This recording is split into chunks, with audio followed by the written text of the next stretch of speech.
N'hésitez pas à couper vos micros pendant la présentation. Vous pourrez bien sûr poser vos questions. Il y a un temps d'échange qui est prévu pour ça. Et il y a également le chat que je peux voir. Donc sentez-vous libre pendant cette présentation d'échanger. Donc si ça vous va, le but c'est vraiment de pouvoir, à travers ce webinaire, vous présenter notre programme Phénoclim. Donc on va revenir sur pourquoi on observe les arbres et à quoi servent toutes ces données. Ensuite, on fera un gros focus sur comment participer, vous donner vraiment toutes les clés pour lancer et démarrer votre suivi, le choix des arbres, qu'est-ce qu'on observe, à quelle fréquence. Et on fera un tour également sur la plateforme Spot, qui est donc notre outil principal où se trouvent tous nos programmes de sciences participatives, dont fait partie Phénoclim, et où vous pourrez saisir directement vos observations. Donc on ira faire un petit tour sur notre plateforme, et puis à la fin, il y aura un temps d'échange de questions si je n'ai pas encore répondu à toutes vos interrogations. Mais avant ça, petite introduction, du coup, j'ai vu qu'il y avait des personnes qui venaient d'autres endroits, qui ne connaissent donc pas le Créa Mont-Blanc. Donc le Créa Mont-Blanc, qu'est-ce que c'est? C'est le centre de recherche sur les écosystèmes d'altitude. Notre association, elle a été fondée en 1996, donc on fête nos 30 ans cette année. Ce sera un événement d'ailleurs dans nos locaux, donc vous serez invités, ce sera en octobre. Et les missions du Créa Mont-Blanc n'ont pas changé depuis sa création, c'est d'explorer les effets du changement climatique et des activités humaines sur la biodiversité, les écosystèmes de montagne et de partager ces connaissances avec les décideurs et les citoyens. Et un des moyens de pouvoir partager ces connaissances, c'est notamment la science participative. Oui, sciences participative. J'en profite du coup pour me présenter. Je me suis même pas présentée à vous. Je m'appelle Océane Anty. Moi, je suis au Créa Mont-Blanc depuis un peu plus d'un an et demi maintenant. Et je suis chargée de nos programmes de sciences participatives. Nous, aujourd'hui, on va parler de Phénoclim, mais on en a 9 en tout au Créa. Et donc, vous allez voir, c'est des programmes qui invitent du coup les participants à faire des observations et à participer activement en fait à la science. Et donc, vous n'êtes peut-être pas sans savoir qu'on est en train de vivre une petite crise de la biodiversité avec 5 causes majeures qui ont été identifiées, dont le changement climatique fait partie. Changement climatique qui est d'autant plus important dans nos massifs montagneux. Il touche plus nos massifs que le reste de la planète, avec des augmentations de la température et une diminution aussi en moyenne de l'enneigement. Et ce changement climatique a donc forcément des conséquences qui peuvent être très visibles. Je vous ai mis cet exemple du glacier d'Argentière. Euh, donc la fonte des glaciers, c'est une des conséquences qu'on peut facilement voir. C'est le cas aussi de la diminution de l'enneigement. Mais des conséquences qu'on voit un petit peu moins, c'est les conséquences sur nos espèces. Alors que pourtant, nos montagnes, qui couvrent seulement 25% de la surface de la Terre, abritent 85% des espèces d'amphibiens, d'oiseaux et de mammifères. Donc une biodiversité qui est très importante et qui est aussi très spécifique à ce milieu qui l'est tout autant, et donc qui ont développé des aptitudes et des facultés qui le sont, comme l'hibernation, des résistances au gel, à la sécheresse qui font que du coup, elles sont aussi très vulnérables. Avec des milieux qui sont très spécifiques comme cela, ça va être dur s'il y a des changements dans ces milieux de s'adapter. Et donc pour ça, nos espèces vont avoir deux réponses principales. Elles vont soit pouvoir avoir des réponses dans l'espace, et donc elles vont aller migrer de plus en plus haut sur nos montagnes pour essayer de retrouver des conditions d'enneigement et de température qui leur conviennent. Et vous pouvez voir ici sur ce petit graphique que toutes les espèces du coup ne remontent pas à la même vitesse. On a par exemple les oiseaux qui vont monter de 10 mètres tous les 10 ans, alors que les insectes, eux, ça va plutôt être 35 mètres tous les 10 ans. Donc déjà là, on commence à voir qu'il y a des réponses qui sont assez différentes en fonction de nos groupes d'espèces. Et une autre réponse que va pouvoir avoir la biodiversité, ça va être dans le temps, avec des modifications de leur cycle de vie. Et là, on va rentrer dans le vif du sujet de notre programme du jour, qui est Phénoclim, parce qu'on va justement aller s'intéresser au cycle de vie de nos arbres et voir, ben, est-ce que en fonction de ce changement climatique, nos arbres vont plutôt avoir tendance à se décaler dans le temps. Et pourquoi tout ça, ça nous intéresse? Bah, parce que toutes nos espèces sont connectées entre elles au sein de l'écosystème. Et du coup, bah, on peut se poser des questions. Si mes insectes, mes pollinisateurs commencent à se décaler dans le temps, mais qui se décalent beaucoup plus vite que les plantes qu'ils pollinisent, qu'est-ce qui va se passer? Si mes jeunes chamois naissent normalement au pic de végétation et que les deux commencent aussi à se décaler, qu'est-ce qui va en être pour la, la mortalité de mes jeunes chamois? Donc c'est un peu toutes ces questions-là qu'on étudie au sein du Créa Mont-Blanc. Et Phénoclim, lui, vient étudier bah, du coup les réponses dans le temps sur les arbres. Est-ce que tout va bien jusqu'à maintenant pour cette partie introductive? Est-ce que je ne vous ai pas perdu avec cette petite introduction? Est-ce que vous avez tout compris? Super. Au cas où, parce que là c'est la partie un peu introduction, donc je rentre pas dans tous les détails, je vous transmettrai évidemment cette présentation et je vous ai mis des liens vers des ressources qui peuvent vous intéresser. On a notamment une page sur notre atlas, on met beaucoup de contenu scientifique que vous pouvez retrouver qui s'intitule 10 minutes pour comprendre. Il y a également une vidéo associée qui vous récapitule un peu ce que je viens de vous dire et puis on a également un livret La nature déboussolée, qui revient aussi sur certains points. Donc vous aurez toutes ces ressources-là accessibles. Donc maintenant, on va s'intéresser vraiment à Phénoclim. Phénoclim, qu'est-ce que c'est? Donc Phénoclim, comme je vous le disais, c'est un programme de sciences participatives qui invite donc qui souhaite participer à observer les arbres au fil des saisons. C'est un programme qui a été lancé en 2004. C'est un des premiers programmes de sciences participatives en France, donc important de le noter quand même. On a du coup fêté les 20 ans du programme, donc on commence à avoir quand même une belle légitimité dessus. Et du coup, on a 13 espèces qui sont suivies, vous allez le voir, au printemps et à l'automne. On en est à plus de 65 000 données récoltées. On associe ces données, vous allez le voir aussi, à des stations de température. On a 60 stations de température qui collectent aussi les données météo. Et grâce à toutes ces observations, on a pu publier 6 articles scientifiques déjà, grâce à ces données de sciences citoyennes. Et donc tout ça, bah, c'est grâce à nos bénévoles, à nos centaines de bénévoles qui participent chaque année à ce programme, que ce soit des particuliers, des professionnels de la nature ou de la montagne ou des enseignants. Et ce, du coup, dans tous les massifs montagneux de France. On est présent aussi bien dans les Alpes que dans les Pyrénées, dans les Vosges, le Jura, la Corse, le Massif central. Donc c'est vraiment un programme qui est étendu sur plusieurs territoires. Donc phénoclim, ça vient de deux grandes disciplines que sont la phénologie et la climatologie.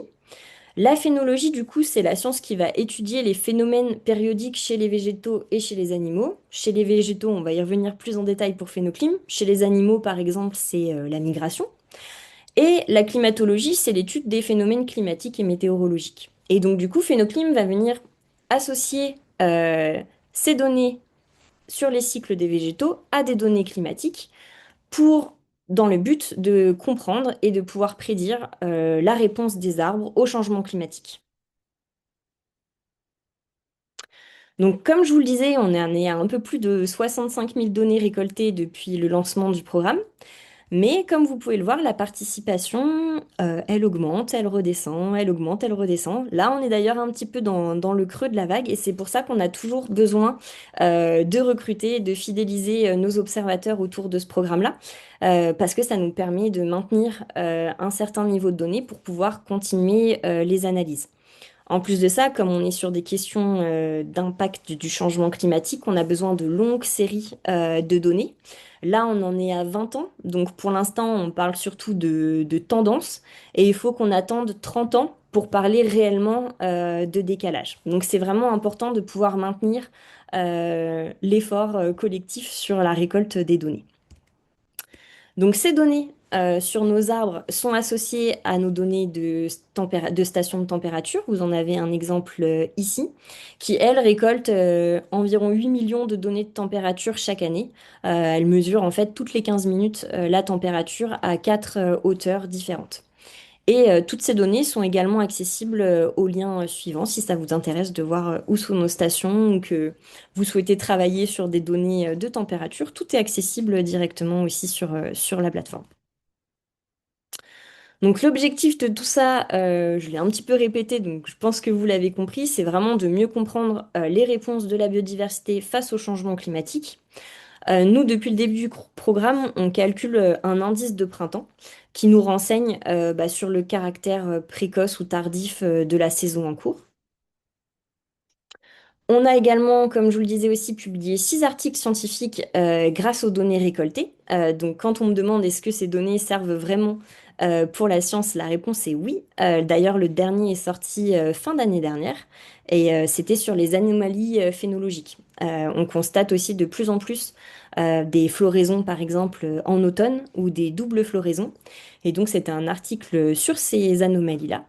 Et si ça vous intéresse, on en a fait un article vulgarisé sur notre blog du Créa, que pareil, vous pourrez retrouver pour vous en dire un peu plus sur ces anomalies qu'on observe de plus en plus. Alors, attendez, j'ai quelqu'un qui rejoint. Hop, la présentation. Si tout ce qui est résultat du coup vous intéresse, je rentrerai pas non plus dans les détails aujourd'hui, c'est pas le but, mais on a également une vidéo qui date du coup de l'événement des 20 ans du programme, qui vous récapitule les résultats et les perspectives du programme. Si vous devez retenir un des résultats, c'est que pour l'instant, nous, l'avantage de Phénoclim, c'est qu'on s'intéresse à plusieurs espèces. Et on constate du coup des réponses qui sont contrastées en fonction des espèces. On a une majorité d'espèces qui ont plutôt tendance à la précocité, donc qui vont avoir des stades qui vont se produire de plus en plus tôt au fil des ans. Mais on a certaines espèces aussi, comme les épicéas par exemple, qui eux ont plutôt tendance au retard. Donc pour l'instant, on voit des réponses, mais qui ne sont pas les mêmes pour toutes les espèces. Mais moi, s'il y a un résultat qui m'intéresse vraiment de vous montrer, c'est celui-ci, parce que un des objectifs aussi de ce programme, c'est de pouvoir évaluer la fiabilité des données qui sont issues de la science participative. C'est une question qu'on peut se poser. Est-ce que des données récoltées par des personnes qui ne sont pas des scientifiques sont tout aussi pertinentes pour faire nos articles? Et ben, la réponse est oui. Vous avez ce graphique schématique qui vous montre en fait l'évolution des tendances en fonction des catégories d'observateurs. Et ce qu'on peut voir, c'est que peu importe qu'on soit professionnel de la nature, qu'on soit un particulier ou qu'on soit des scolaires, on va tous observer la même tendance. Et donc ça, c'est très rassurant pour la fiabilité de nos données issues de la science participative et pour aussi vous donner confiance pour les suivis que vous allez réaliser. Et enfin, un des derniers objectifs du programme, c'est aussi de comprendre l'effet de la science participative sur les participants eux-mêmes. Nous, d'un point de vue du créa et d'un point de vue de la recherche, c'est très facile de savoir pourquoi ça nous intéresse d'avoir de la science participative. Ça nous permet d'avoir des observateurs partout, en même temps, qui nous récoltent des données, ce que ne pourrait pas faire notre chercheur seul. Donc évidemment, nous, ça a un intérêt très fort. Mais qu'est-ce qu'il en est du côté des observateurs, du côté de leur motivation, des attentes, peut-être des effets que peut avoir cette participation sur leur quotidien, leur rapport à la nature. C'est un peu tout ça qu'on va aller aussi explorer.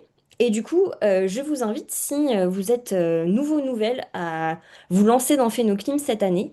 On a également, dans le cadre d'un de nos projets de recherche, une étude sociologique. Donc, il suffit de répondre à un court questionnaire. Vous serez ensuite en contact avec un de nos sociologues pour pouvoir répondre à quelques questions et nous aider un petit peu à en savoir plus sur sur cet impact des sciences participatives sur vous. Donc voilà pour un peu les objectifs autour du programme. Maintenant, si ça vous va, on va vraiment rentrer dans le vif du sujet, dans le cœur de comment participer à Phénoclim. Alors, il me semble que je vois pas de questions, donc c'est que tout va bien. Hop. N'hésitez pas, hein, s'il y a le moindre souci, euh, à m'arrêter. Donc, phénoclim. On va suivre donc 13 espèces, 13 au printemps et 5 qui sont également suivies à l'automne. Donc, c'est ces 13 espèces que vous voyez, que vous voyez ici. Il y a les bouleaux, les deux espèces de bouleaux, les épicéas, les frênes, les hêtres, les lilas, les mélèzes, les noisetiers, les pins sylvestres, les sapins pectinés, les sorbiers et également deux plantes, les primes-verts et tussilage. Et donc ces espèces, elles ont été choisies parce que c'est des espèces qui sont plutôt communes, qu'on retrouve un peu partout, qui sont plutôt aussi normalement simples à l'identification et sur lesquelles on pouvait aussi avoir des données qui dataient un petit peu d'avant. Donc plusieurs critères qui ont fait qu'on s'est penché sur ces espèces-là. Et ce qui était intéressant, surtout dans le cadre du programme, c'était d'en avoir plusieurs. Parce que la phénologie, c'est une science qui est très ancienne. Il y a des données, par exemple, sur la floraison des cerisiers japonais qui datent de plus de 1000 ans. Il y a également, pour un exemple un peu plus local, les marronniers à Genève qui sont suivis depuis très longtemps sur le débourrement. Mais à chaque fois, ça s'intéressait à une seule espèce ou à un seul stade. Et donc la force un peu de Phénoclim, c'est de s'être intéressé à plusieurs espèces. Et comme je vous l'ai un petit peu dit déjà précédemment, bah, on se rend compte que toutes ne réagissent pas de la même manière. Donc c'est important d'avoir plusieurs espèces à suivre. Donc le suivi en 4 étapes très simples. Une fois que du coup vous avez pris connaissance de ces espèces, il vous suffit d'aller sur le terrain pour repérer 3 individus, 3 arbres de la même espèce. Donc 3 noisetiers, 3 hêtres, 3 sapins, peu importe, mais 3. Pourquoi 3? Ça nous permet d'éviter bah, un individu qui pourrait être un peu particulier ou qui pourrait être malade. Donc c'est mieux d'avoir 3 espèces pour notre suivi statistique. Pour le choix de vos espèces, nous, ce qu'on vous conseille, évidemment, c'est de prendre des espèces qui sont des individus qui sont proches de chez vous, proches d'un lieu, d'un trajet que vous empruntez régulièrement, que vous pourrez rendre visite facilement. Pourquoi? Parce que vous allez voir qu'après, pendant la période d'observation, va falloir aller rendre visite à nos arbres une fois par semaine. Et du coup, autant se simplifier le suivi en choisissant des arbres qu'on va pouvoir aller voir facilement. Donc, une fois que vous avez repéré ces espèces, si d'ailleurs vous avez un doute, peut-être que certains d'entre vous connaissent PlanteNet, ça pourra vous aider peut-être à identifier les arbres ou à être sûr de l'espèce.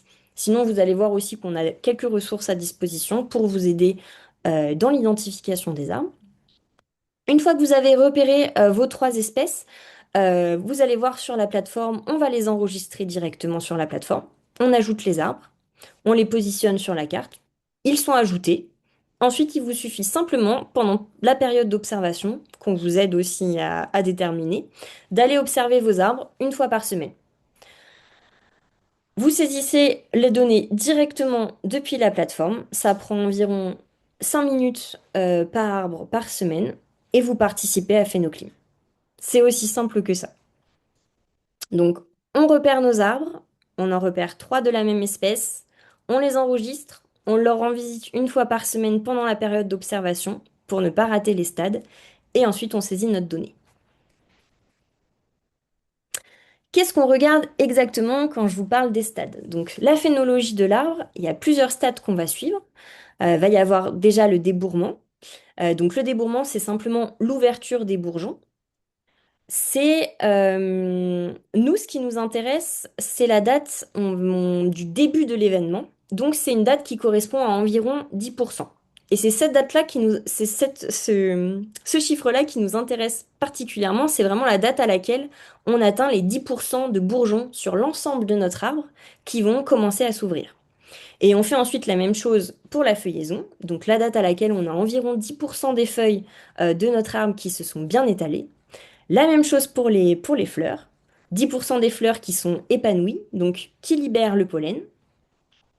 Et ensuite pour l'automne, c'est là où il y a un petit changement. On va regarder le stade à laquelle 10% des feuilles ont commencé à jaunir, à devenir un peu plus marron ou même un peu plus vertes ou à tomber. Et aussi le stade des 50%. Donc ça, c'est l'observation. Alors attention, des fois là, quand je commence à parler de pourcentage, on commence à prendre un petit peu peur. Ne vous inquiétez pas, c'est vraiment juste une estimation et c'est vraiment pour se dire c'est le début de l'événement. C'est pour vous dire, c'est pas le moment où tous mes bourgeons sont fermés et c'est pas le moment où l'intégralité de mes bourgeons sont ouverts. C'est vraiment pour avoir le début. C'est ça qu'il faut que vous gardiez en tête pour le côté 10%. On est sur de l'observation, on n'est pas sur des mathématiques, des statistiques, vous inquiétez pas. Pour la floraison, petite précision, je vous ai mis la vidéo là qui est en train de se dérouler en direct. Quand je vous disais, donc c'est bien la libération de pollen. Nous, par exemple, là, c'est l'exemple avec les noisetiers, qui sont un peu les premiers qu'on a commencé à observer autour du Créa Mont Blanc. Vous voyez, les noisetiers, il y a ces fleurs mâles qu'on appelle les chatons, qui en fait vont commencer au fur et à mesure de la floraison à s'agrandir, à changer de couleur. Mais c'est pas encore ce stade-là qu'on cherche à observer. Nous, c'est vraiment le moment où justement il y a un petit peu ce nuage jaune qui correspond en fait à la libération du pollen. Donc voilà la petite subtilité pour la floraison, de bien penser que ce soit le moment où le pollen est libéré. Donc pour vous aider, encore une fois, plusieurs ressources sont à votre disposition. Pour chaque espèce, vous avez évidemment des fiches espèces qui sont associées. Donc vous en apprenez un peu plus sur les espèces. Vous avez également leur milieu, les altitudes à laquelle on les retrouve et environ les saisons aussi d'observation. Et puis vous avez évidemment les photos des différents stades pour vous aider dans l'observation. J'avais eu la question la dernière fois, mais il y a peut-être aussi des personnes qui n'ont pas forcément qui vont pas forcément avoir leur téléphone sur le terrain pour saisir directement sur le site web. Il y a également les fiches de suivi qui sont disponibles et qui sont imprimables pour toutes les espèces et tous les sites. Donc qui se présentent comme ça. Pareil, vous avez les stades qui sont mis comme sur la plateforme et vous pouvez saisir votre date avant de devoir le reporter après, plus tard sur l'ordinateur. Ça peut être aussi pratique si vous êtes sur le terrain et que vous n'avez pas forcément non plus de connexion. Ça peut arriver. Et puis vous avez aussi à chaque fois des cartes d'identité qui vous rappellent le protocole en détail, qui vous mettent la localisation et un QR code aussi pour la saisie directement si besoin. Pour chaque espèce, on a aussi une galerie de photos avec l'ensemble des stades que vous pouvez retrouver. Pareil, aide à l'identification ou s'il y a des enseignants parmi nous qui peuvent aussi, ou des animateurs nature, qui peuvent préparer des animations grâce à ces photos. Les calendriers phénologiques, alors avant on avait cette version-là, plutôt très jolie sur notre brochure, mais vu qu'on est un programme qui est sur différents massifs à différentes altitudes, ça correspond pas forcément pour un suivi en particulier. Donc maintenant, pour vous aider à vous y retrouver sur la date d'observation, c'est directement en fait intégré dans la plateforme. Pour chacun de vos arbres, il va vous indiquer la floraison, elle va être à observer en priorité entre telle date et telle date. Et idem pour tous les autres stades. Généralement aussi, votre arbre va commencer à clignoter sur la carte pour vous dire, là, attention, c'est à observer en ce moment. Donc, c'est des petites aides comme ça sur la plateforme pour vous faciliter le suivi et vous aider à trouver le bon moment pour aller commencer l'observation des arbres. Ça, on va le voir directement sur la plateforme, mais vous avez aussi la possibilité de télécharger les données qui sont associées à vos arbres et vous avez la visualisation de toutes les données que vous allez saisir. Là, par exemple, c'est un exemple d'un des noisetiers qu'on suit depuis le début. Donc, vous pouvez voir à chaque fois, depuis plusieurs années, l'évolution de la date de ces stades. Et juste très visuellement, là, sans analyse statistique derrière, on peut voir la floraison qui se décale de plus en plus tôt jusqu'à arriver plutôt en février, alors que quand on avait commencé le suivi, c'était en avril. Donc rien que comme ça, sur un individu, on voit aussi quand même les changements, et puis ça fait un petit retour utilisateur pour valoriser vos observations. Vous avez évidemment plusieurs ressources qui sont accessibles directement sur les pages des programmes. Et également une session avec tout ce qui concerne les résultats scientifiques ou les articles de blog où on a parlé du programme. S'il y a des questions encore sur l'utilisation des données, sur certaines espèces du programme, vous avez toutes ces ressources qui sont accessibles sur la plateforme qu'on va aller visiter tout de suite. Ce sera beaucoup plus parlant. Donc là, normalement, vous devrez voir la page spot.creamontblanc.org, qui est donc notre plateforme où il y a l'ensemble des programmes de sciences participatives qui sont portés par le CREA. Donc, la première étape, si vous débutez, ça va être de vous inscrire. Donc, vous avez le petit bouton Je m'inscris juste ici. Et on vous demande une adresse mail, un identifiant, un mot de passe. Et également, vous avez ici quelques informations qui peuvent nous servir, notamment catégorie d'observateur, profession, année de naissance, votre code postal, etc. Si vous vous inscrivez prochainement, vous avez également ici ce que je vous disais par rapport à l'étude sociologique. Vous avez le lien directement vers le questionnaire. Donc si vous êtes un nouveau phénoclimeur, ça nous intéresse particulièrement. Et donc en quelques clics, vous pouvez vous inscrire directement sur Spot. Une fois que vous êtes inscrit, alors je vais me connecter avec mon compte pour vous montrer un petit peu plus. Donc une fois que vous êtes inscrit, la page qui nous intéresse particulièrement, ça va être ici la page contribuer. Sur la page contribuer, en fait, vous allez retrouver une carte. Et sur cette carte, vous allez pouvoir soit vous géolocaliser normalement directement là où vous êtes. Voilà, là, il va me mettre chez moi. Vous voyez d'ailleurs que j'ai mes arbres phénoclim qui sont juste ici, qui sont à observer en ce moment. C'est les noisetiers. Et si je veux vous montrer à côté du Créa Mont Blanc, je tape Chamonix et ça va aller me mettre vers Chamonix. Et donc, vous voyez sur la carte, vous avez différents petits spots, du coup, qui correspondent à nos différents suivis de sciences participatives. Et ceux qui sont en vert correspondent en fait à des arbres phénoclim. Donc ça, c'est pour des arbres que moi, je suis déjà. Mais vous, si vous arrivez, du coup, vous n'aurez pas d'arbre phénoclim encore créé. Et donc, vous avez phénoclim qui apparaît ici sur le côté. Et vous avez la possibilité d'ajouter un arbre. Donc, vous cliquez sur Ajouter un arbre. Vous allez retrouver encore une fois ici la géolocalisation. Donc normalement, vous cliquez juste là, ça va vous géolocaliser directement là où vous êtes. Pareil, si vous avez ou si vous avez votre téléphone et vous pouvez indiquer directement les coordonnées si vous les avez. Vous indiquez le nom que vous souhaitez donner à votre arbre.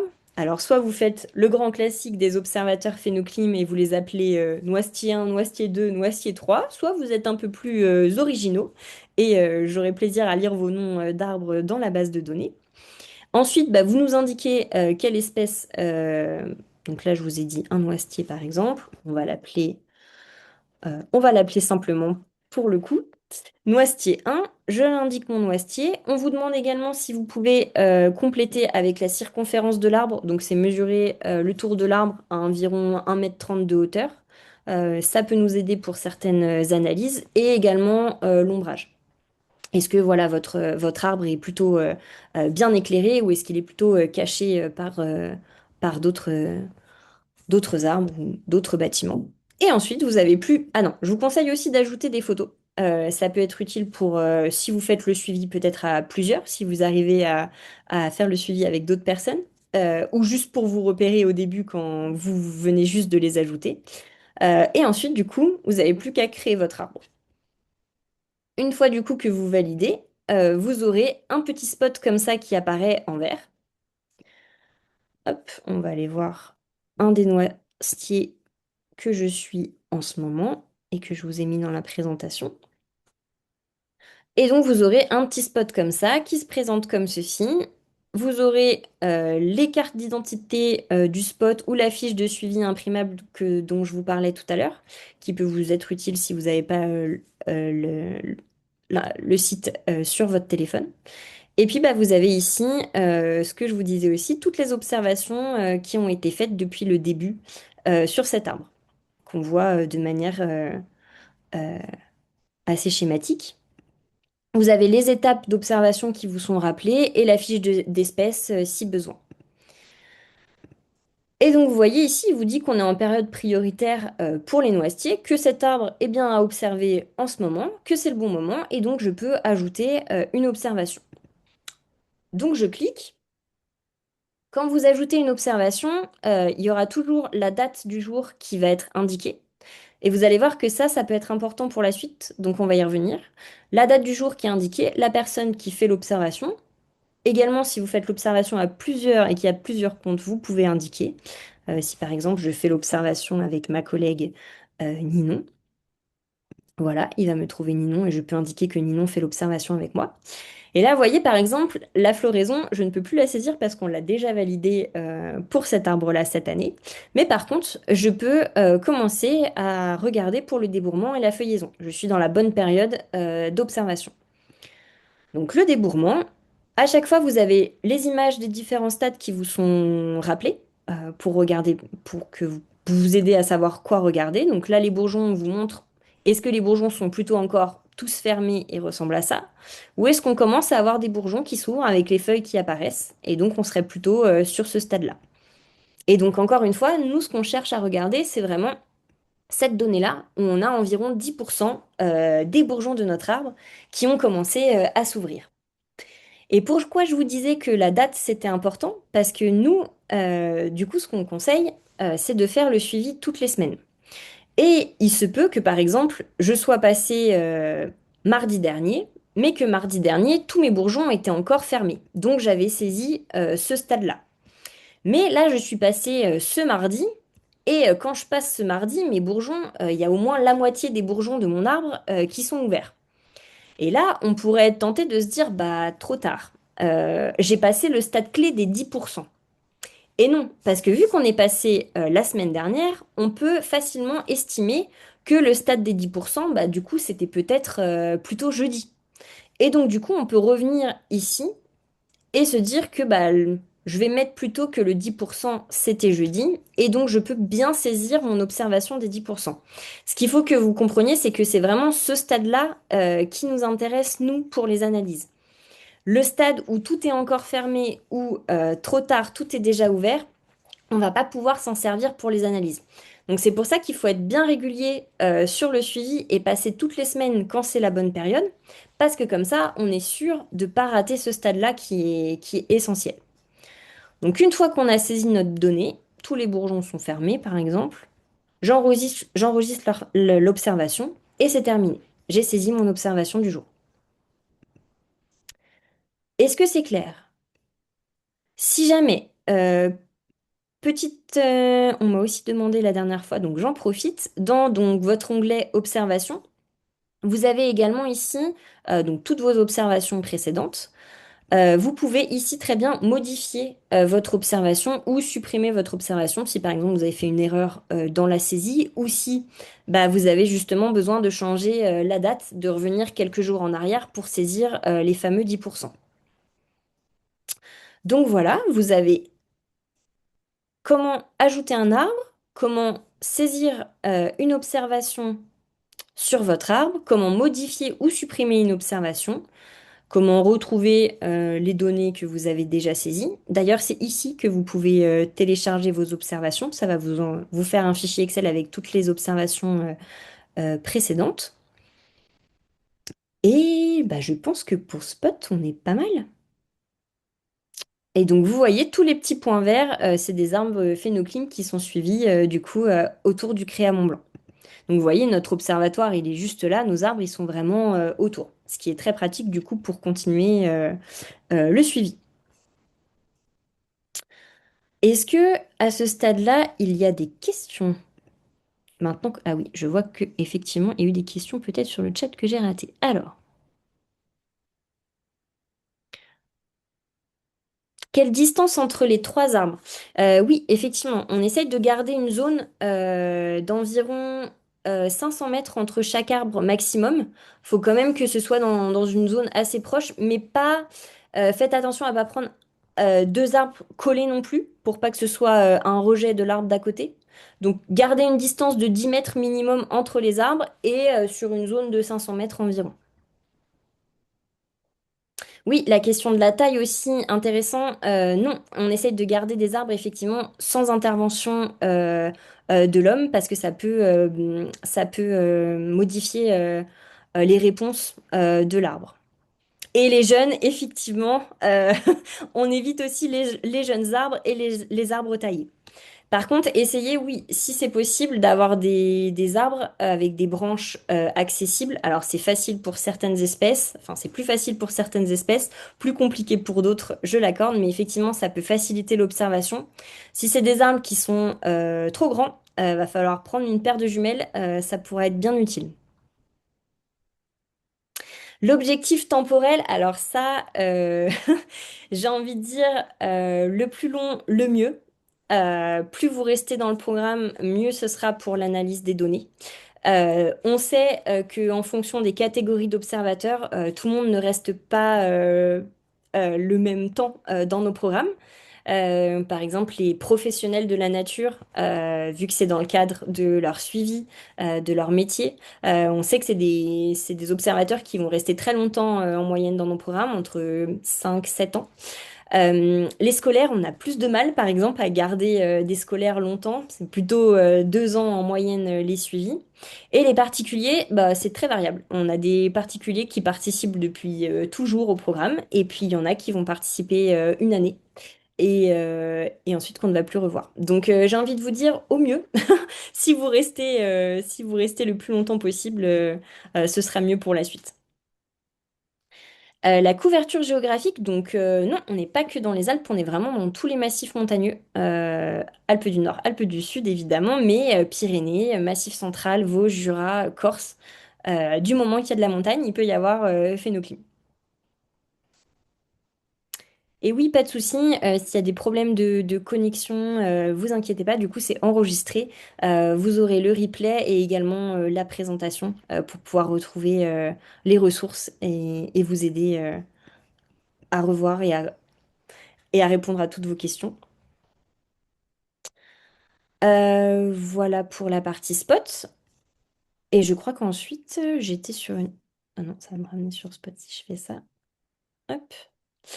Ah oui, j'avais mis aussi les quelques freins donc qui sont souvent identifiés quand les gens hésitent à se lancer dans mon programme.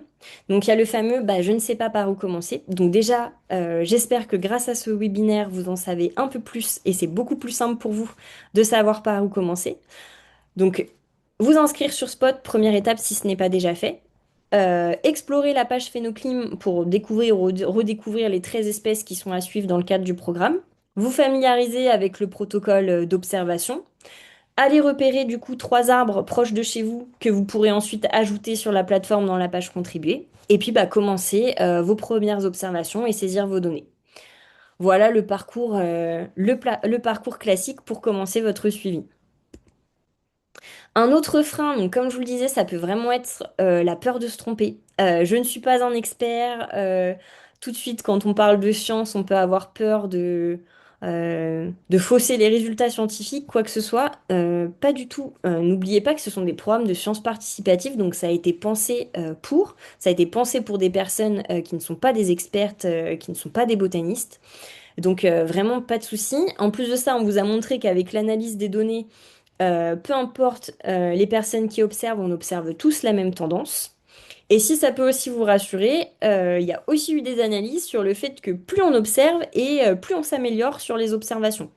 Donc la première année, ça peut paraître peut-être un peu compliqué parce que faut se faire un petit peu à son arbre, faut se faire effectivement à ce qu'on observe, mais l'année d'après, bah, ça ira déjà beaucoup mieux. Et puis bah du coup, plus on est nombreux aussi à participer, euh, plus on aura de données collectées, plus les résultats seront fiables. Donc c'est aussi la force du collectif qui va faire Phénoclim. Et surtout, bah, nous, il y a des chercheurs et chercheuses derrière qui analysent vos données. Donc même s'il y a une donnée qui est... et encore, maintenant, il faut faire attention avec les anomalies phénologiques qu'on peut observer. Mais en tout cas, vos données sont bien regardées et vérifiées par les chercheurs. Donc vraiment, pas de panique, lancez-vous. Pas de souci à vous faire sur la qualité de vos observations. Et si ça peut aussi vous rassurer, nous on a fait une semaine avec des experts de la phénologie en France. On est allé observer des arbres chacun, les stades en automne. eh ben, on n'était pas tous raccords sur les observations de l'automne. C'est très compliqué d'être sur la même observation pour les différents stades et les différentes couleurs qu'on observe. Donc même les experts, vous voyez, c'est pas toujours facile. Donc ne vous inquiétez pas, lancez-vous sans trop hésiter. Il y a aussi souvent la question du temps qui peut revenir. Donc moi, pour vous donner une idée, les observations, moi je les fais tous les mardis. Après la pause repas autour du créa, je vais voir tous nos arbres. Et vraiment, bah, ça me prend 5 minutes par arbre à observer. Une fois que vous avez fait toute la partie, s'enregistrer sur Spot, ajouter vos arbres, après l'observation ne vous prend vraiment que quelques minutes par session d'observation. Et donc, encore une fois, essayez, bah, si vous pouvez, de vous faciliter la vie en choisissant des spots qui sont proches de chez vous, sur des chemins que vous empruntez régulièrement pour aller au travail, au sport, à l'école, ou même, bah, du coup, dans votre jardin, encore mieux. Et souvent aussi, quelque chose qui peut revenir, c'est je me sens un petit peu seule pour le faire. Mais n'oubliez pas du coup que vous êtes des centaines à participer à ce programme, qu'on a lancé une petite communauté sur WhatsApp où les participants peuvent échanger et partager leurs observations, leurs questions. Et il y a des membres du CREA qui sont là aussi pour répondre et échanger. Moi, je vous partage par exemple les observations toutes les semaines. De toute façon, moi, je suis là pour vous accompagner tout le temps. Donc vous n'êtes pas seul, rassurez-vous. Et puis bah, rejoignez cette communauté, ça peut vous donner quelques indications, ça peut vous motiver, ça peut répondre à vos questions. Donc ouais, n'hésitez pas à faire partie de cette communauté. Voilà, je crois que moi j'en ai terminé. Donc ça peut être la partie questions-échanges si j'ai oublié des choses, s'il y a encore des choses qui ne sont pas claires. Je vous ai remis aussi ici, vous aurez tous les liens pour aller suivre les actualités du CREA et du coup des programmes de sciences participatives. Vous avez le lien vers la plateforme, le lien vers notre site internet, les deux ressources où vous avez principalement du contenu plus scientifique, l'atlas et le blog, avec les articles vulgarisés, etc. Nos différents réseaux sociaux et bah, le lien vers notre communauté WhatsApp qui est où il y a un groupe exprès du coup pour Phénoclim et il y a un groupe pour chacun en fait de nos programmes. Voilà. Est-ce que vous êtes toujours là? Est-ce que je ne vous ai pas perdu? Est-ce qu'il n'y a pas une application? Alors non, il n'y a plus d'application. Il y a eu une application fut un temps, mais c'était très coûteux dès qu'on voulait faire des modifications, ou ajouter des choses sur la plateforme. Du coup, c'est uniquement maintenant un site internet, mais vous pouvez également les ajouter un peu comme des web applications. Ça vous fait en fait un petit onglet comme une application et ça vous renvoie directement sur le site. Je pourrais l'ajouter, je vais me le noter de l'ajouter à la présentation, de vous ajouter les liens pour pouvoir faire cette démarche-là si ça vous intéresse. Pour iPhone et pour Android, vous avez cette possibilité. Est-ce qu'on aura des retours sur les observations des équipes du CREA? Sur les arbres que nous, on suit, tu veux dire, Elodie? Si oui, moi j'essaye souvent de mettre un petit peu des retours sur nos arbres suivis dans la newsletter et bah, du coup également dans le WhatsApp de la communauté où bah, par exemple là on a des noisetiers qui ont fleuri plus tôt que les autres années. Donc ça c'est des petits résultats un peu en direct qu'on partage. Et sinon bah, sur l'ensemble, oui, on partage dès qu'on a les résultats, dès qu'on a des retours sur les observations, on essaye de les partager au maximum. Donc, n'hésitez pas, oui, à rejoindre les différents réseaux, notamment vraiment la communauté et la newsletter aussi sur laquelle on partage régulièrement. Bah, Sébastien, j'espère que nous rejoindrez et effectivement. Euh, J'espère qu'on pourra avoir de nouveaux observateurs cette saison. En plus de ça, on a un printemps qui a commencé vraiment assez exceptionnel. On a pas mal d'arbres là qui commencent beaucoup plus tôt que d'habitude. Donc, année et données très, très intéressantes cette année encore, ouais. Donc, si vous voulez rejoindre, n'hésitez vraiment pas.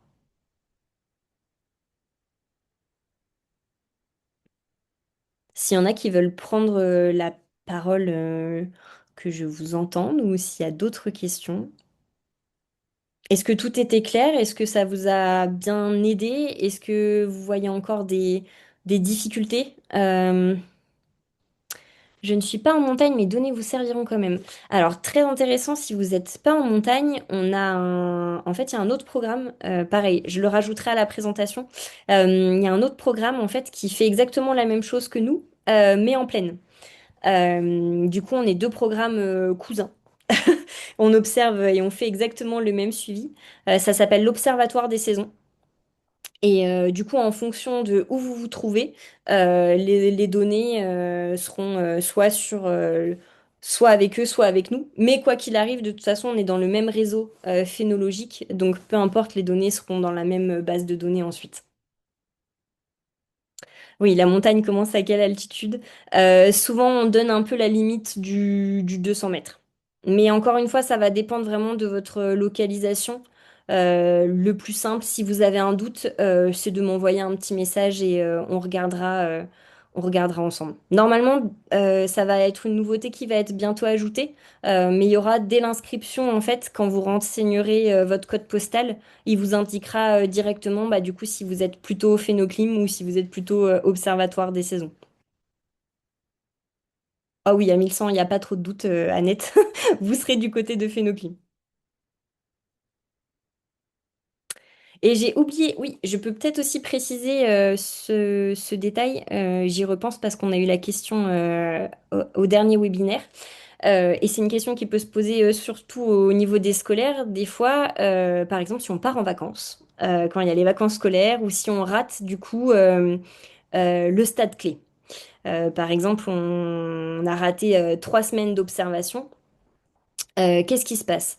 Gardez bien en tête que chacun des stades est analysé séparément. Donc du coup, par exemple, si vous avez pu faire la floraison du noisetier, mais que vous avez raté le stade, que vous allez rater le stade du débourrement et de la feuillaison, c'est pas grave. Le suivi n'est pas raté ou n'est pas incomplet. Ce qui est vraiment important, c'est d'avoir un stade en entier. Donc si vous avez réussi à avoir le stade des 10% pour la floraison, c'est bon. Si malheureusement bah, vous êtes en vacances ou vous ne pouvez pas être disponible sur la période d'observation pour la feuillaison et pour le démourement, tant pis. Mais vos données de floraison, elles, pourront bien être prises en compte dans les analyses.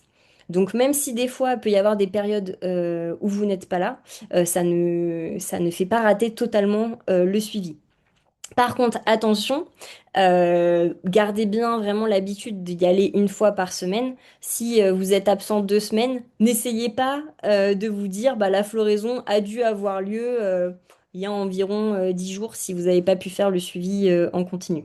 Ça, ouais, faites attention. Mais chaque stade est analysé séparément, donc ça peut répondre à des questions au niveau des vacances scolaires, par exemple.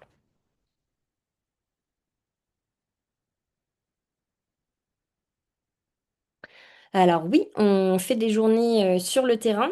Alors nous, côté créa, on a bientôt le programme là, des animations qui va sortir.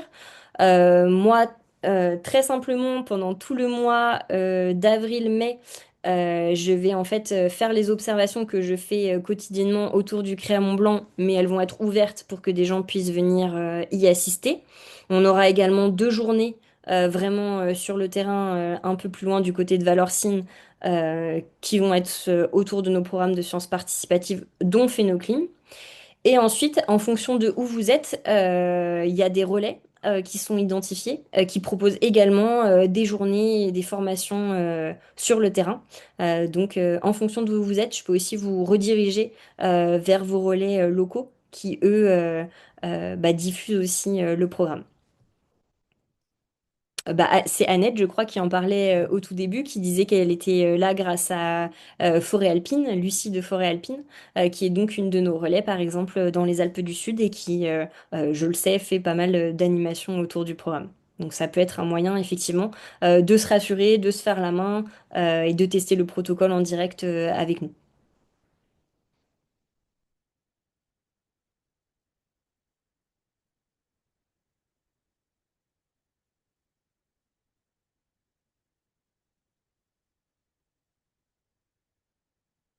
Est-ce que vous avez d'autres questions? Est-ce que vous êtes plutôt motivé du coup à participer à Phénoclim ou est-ce que je vous ai fait peur?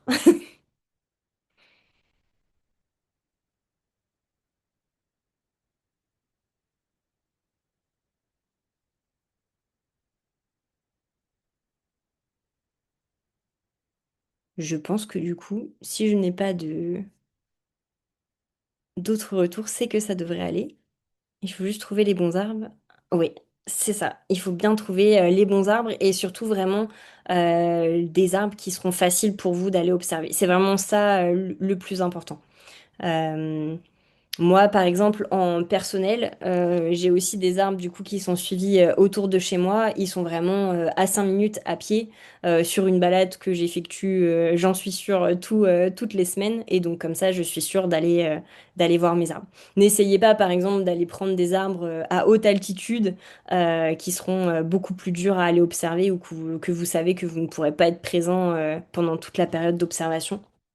Vraiment, le choix des arbres est assez clé pour pouvoir maintenir le suivi le plus longtemps possible. Et ben super, si vous êtes très motivé, c'est génial. J'espère vous voir bientôt du coup sur Spot et dans la communauté. Prochaine étape pour moi, je vous renverrai du coup un mail très certainement demain avec la présentation, ou peut-être que j'attendrai le temps qu'on poste aussi la vidéo du webinaire. Vous retrouverez la vidéo et la présentation pour sûr. Et puis bah ensuite, je vous invite à faire un petit tour sur Spot et à vous familiariser avec le programme. Petit bonus, du coup, si ça vous intéresse, on a un autre de nos programmes de sciences participatives euh, en cours en ce moment, qui est plutôt très chouette, qui s'appelle Wild Mont Blanc. Je peux vous le montrer peut-être rapidement en direct.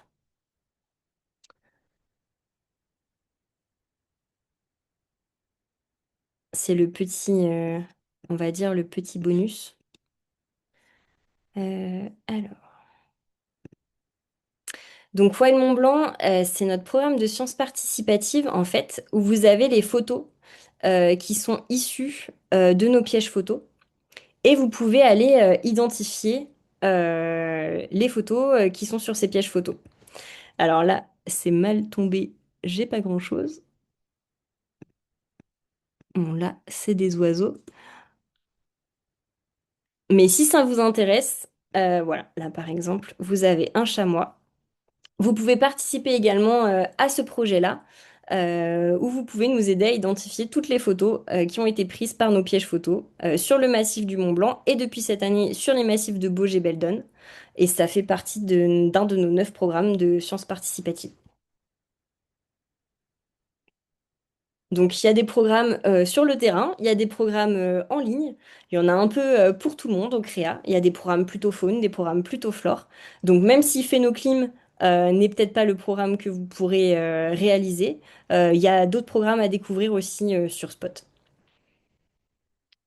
Et très motivant. Bah, merci beaucoup pour vos retours sur la présentation. C'est super si ça vous motive et que ça vous a plu et que vous avez bien tout compris. C'est vraiment top.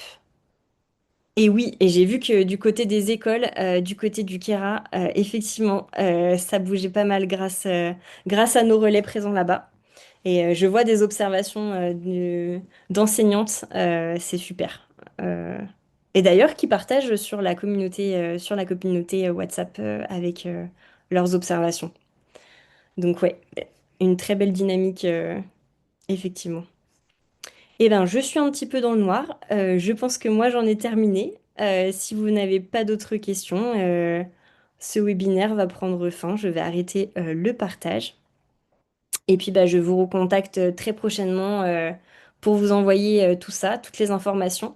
Et, euh, et puis, je vous dis à bientôt sur la communauté ou sur Spot.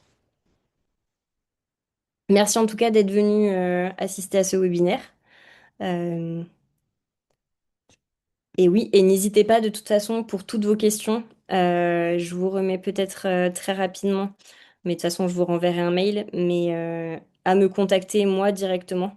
oanti@creamontblanc.org.